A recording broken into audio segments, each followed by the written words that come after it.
See, it's like you knew that was a BMW paint scheme. That's pretty close. That's the new one. I had to get some footage of this one. Hey, V's, you're putting a shadow on my subject. That'd be the best shadow to ever hit that bike, right? That's right.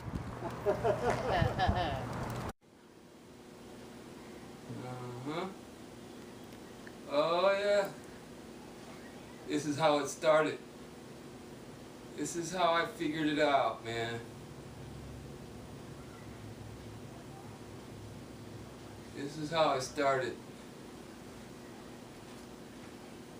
I got in my car and I drove down to a body shop. I parked across the street and put these binoculars on the steering wheel, and I peered into the body shop to see how they were doing it, man. In a parked car, like a peeping, want to know how to do Bondo guy.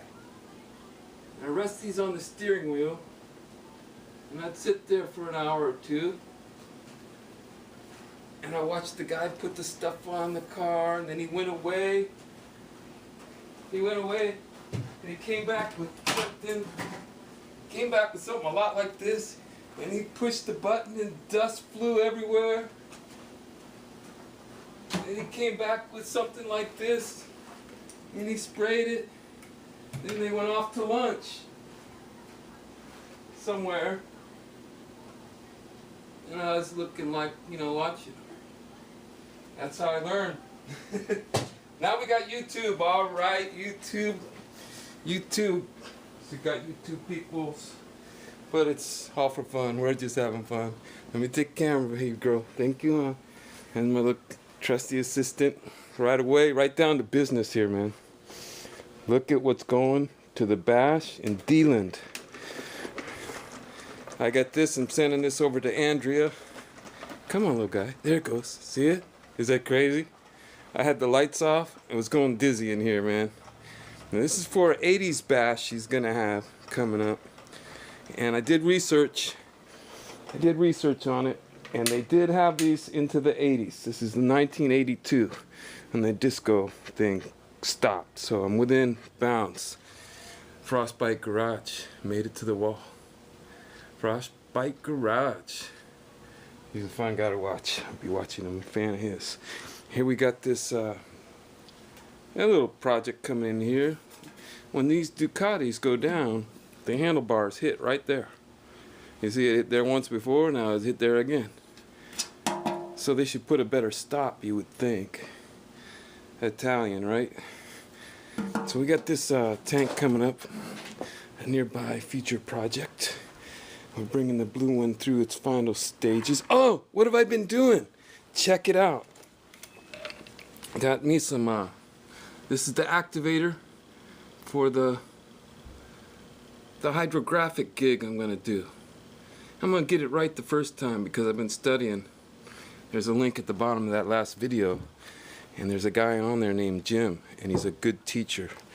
A lot of people are showing dipping, but he's actually pretty good at teaching, and I watched all his videos. He's got 100 videos there, so I've been in school, because you can learn anything you want to learn on YouTube.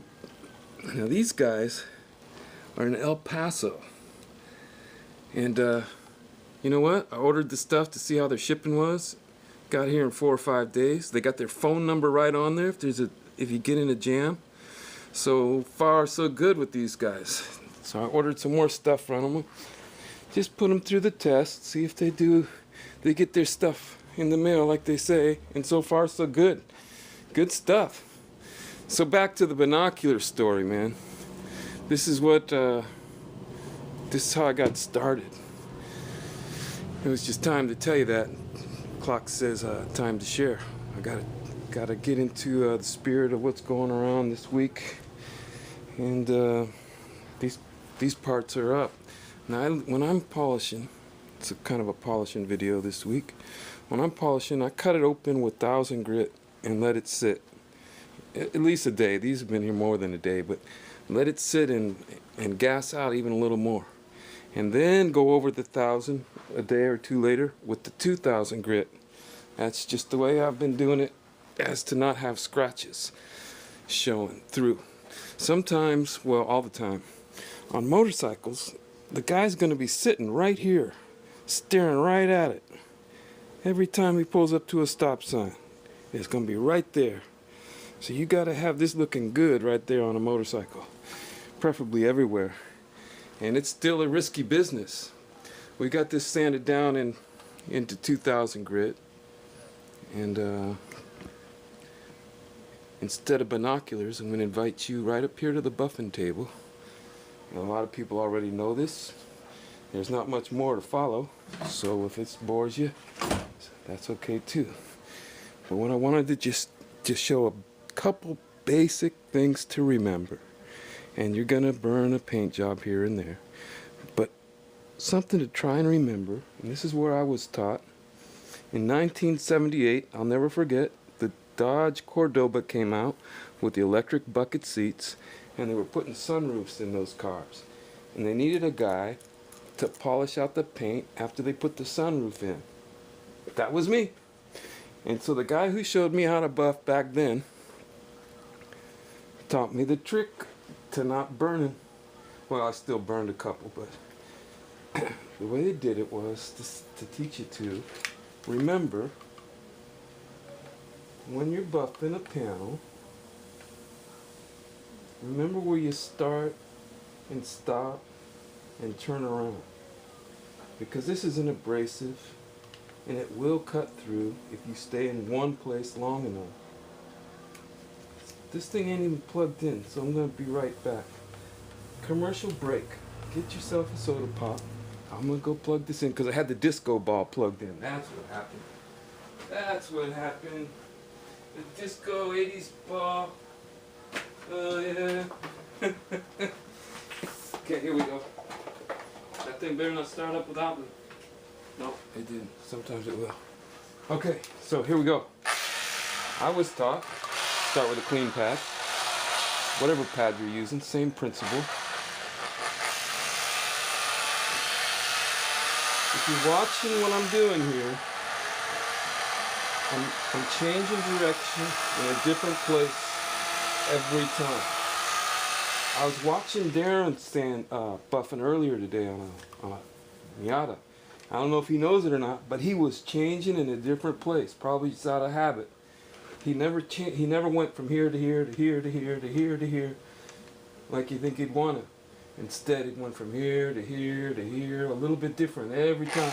And that's the key. Because if you go up to here and then down to here, and then back up to here, and then over to here, and then back up to here, and over to here, back up to here, it's going to burn through right there. That's where it's going to burn through.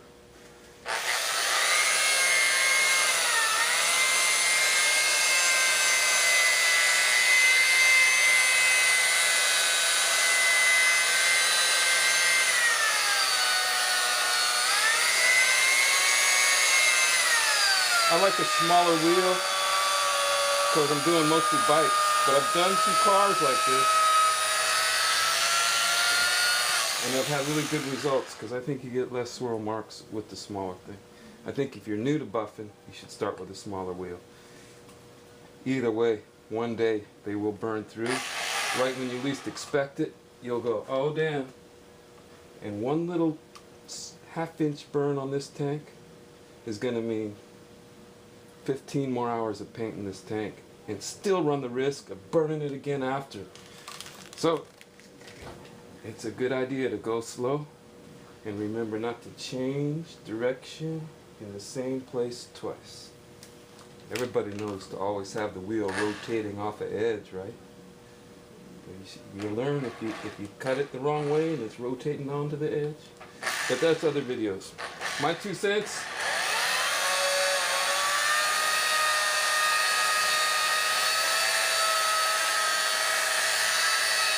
Change direction in a different place. You got a better chance. What more could you ask? We got a disco ball in there. What more could we? Oh, you know what? We haven't played the game in a while. Let's see who's up and what's happening. Here we go. Ziggy gonna start us off. The next one's the winner for today. Shut Your Face, Slow SRT. And the runner-up, I put all new names in. The Wrecking Yard. The Wrecking Yard gets a home run. Well, second place. Everybody's a winner on YouTube Garage, man. Thanks for the shirt, you guys. I'm gonna make my way down to, not Leland, but there's a town across a big body of water there. And I know someone lives over there. May 14th, 2013. Be there. Alright, talk to you later. Look at this. Check the YouTube thing. Oh yeah, we're just having fun. Back to, I'm gonna get another video out in a little bit, but this come along nice. Real nice. And it's on schedule. It's on schedule out there.